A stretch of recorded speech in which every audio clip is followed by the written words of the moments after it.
नमस्कार, नम्रता आज रेसिपीमध्ये आपले खूप खूप स्वागत. तर आज आपण दही, इनो आणि ओव्हन याचा अजिबात वापर न करता सुपर सॉफ्ट जाळीदार सर्वांच्याच आवडीचा असा रवा केक कसा बनवायचा हे पाहणार आहोत. हा रवा केक परफेक्ट प्रमाणासहित इथे मी तुम्हाला शेअर करत आहे.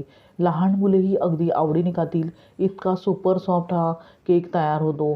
शिवाय खायला अप्रतिम असा लागतो. रेसिपी परफेक्ट प्रमाणासहित इथे मी तुम्हाला शेअर केली आहे. तेव्हा व्हिडिओ स्किप न करता पूर्णपणे पहा आणि रेसिपी जर आवडलीच तर नम्रता आज रेसिपीला सबस्क्राईब करा. अगदी निःशुल्क आहे आणि सोबतचे बेल आयकॉनवर क्लिक करा म्हणजे मी जे नवनवीन व्हिडिओ बनवेन त्याचे नोटिफिकेशन तुमच्यापर्यंत पोहोचेल. लाईक करा आणि आपल्या मित्रमैत्रिणींना शेअर करा.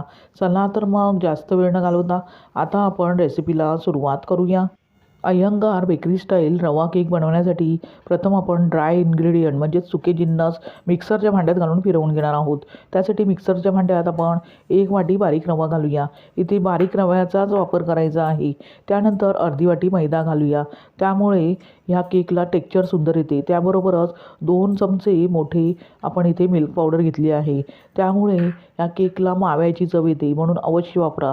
पाव चमचा वेलची पूडही घालूया आणि ही चव बॅलन्स करण्यासाठी आणि केकची चव अगदी एन्हान्स होण्यासाठी इथे मी पाव चमचा मीठ वापरत आहे. म्हणजेच कोणत्याही गोड पदार्थात चिमूटभर मीठ घातल्यामुळे त्याची चव द्विगुणित अशी होते. आता मिक्सरच्या भांड्याचे झाकण लावून अगदी व्यवस्थितपणे फिरवून घेऊया म्हणजे सर्व जिन्नस अगदी एकजीव व्यवस्थितपणे होतील.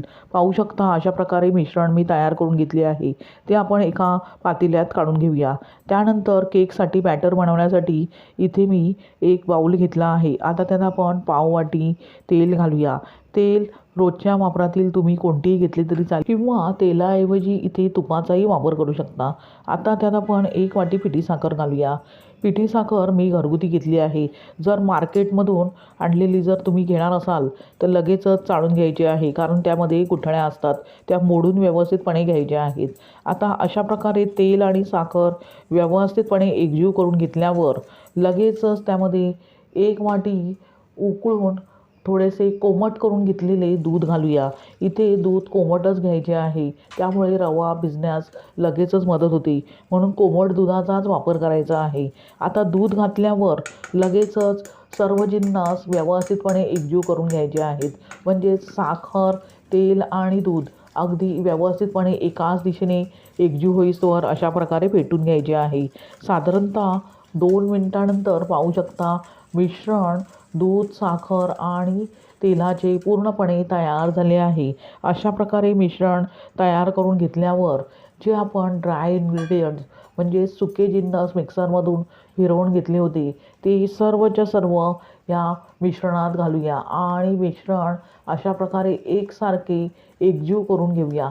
पाहू शकता केकचे अगदी परफेक्ट बॅटर तयार झाले आहे. आता केकचे मिश्रण व्यवस्थितपणे तयार करून घेतल्यावर त्यातील रवा व्यवस्थित फुलावा यासाठी मी त्यावर झाकण ठेवत आहे आणि अर्धा तास हे मिश्रण रेस्ट करून घेत आहे म्हणजे रवा त्यातील व्यवस्थित फुलेल. तोवर आपण केक टिनला ब्रशने अशा प्रकारे तुपाने ग्रीस करून घेऊया. इथे मी बटर पेपरचा वापर करत आहे. जर बटर पेपर नसेल तर तुम्ही तूप लावल्यावर मैद्याने डस्टिंग करून घेऊ शकता. आता अशा प्रकारे व्यवस्थितपणे तूप टिनला लावून घेतल्यावर ते बाजूला ठेवूया. आता पाहू शकता मिश्रण अगदी व्यवस्थित घट्टसर तयार झाले आहे. म्हणजेच त्यातील रवा व्यवस्थितपणे फुलला आहे आणि रव्याने पूर्णपणे दूध शोषून घेतले आहे.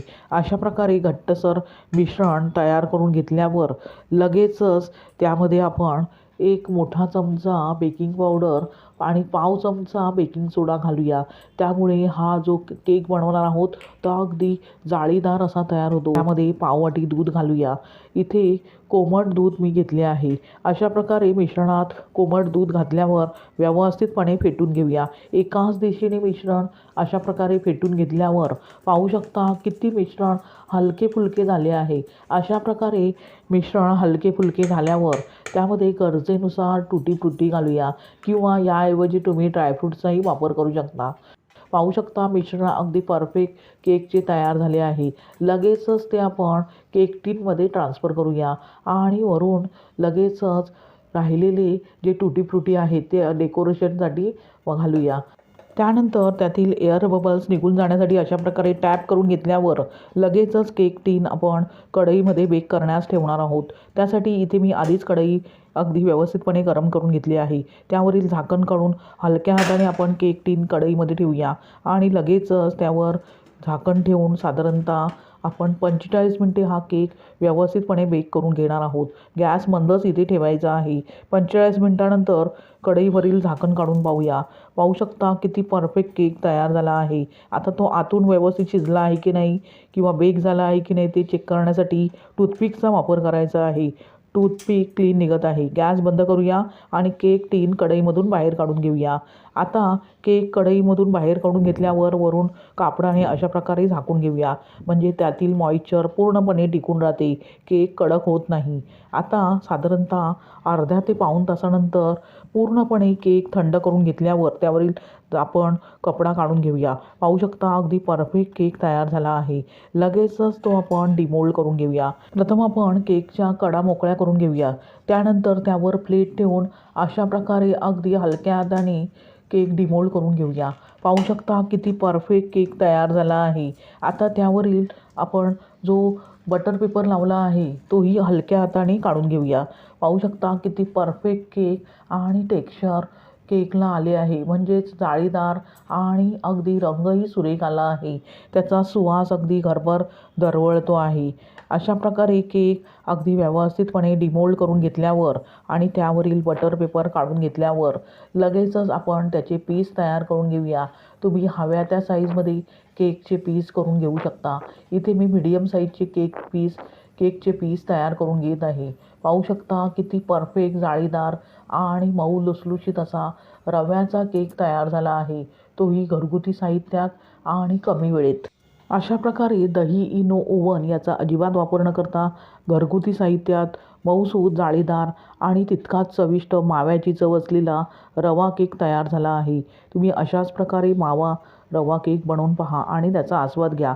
तुम्हाला ही रेसिपी कशी वाटली ते कमेंट करून सांगा आणि रेसिपी जर आवडलीच तर नम्रता आज रेसिपीला सबस्क्राईब करा. अगदी निःशुल्क आहे. लाईक करा आणि आपल्या मित्रमैत्रिणींना शेअर करा. पुन्हा भेटूया अशाच साध्या सोप्या सुटसुटीत तितक्याच चविष्ट अशा रेसिपीसह. धन्यवाद. श्री स्वामी समर्थ.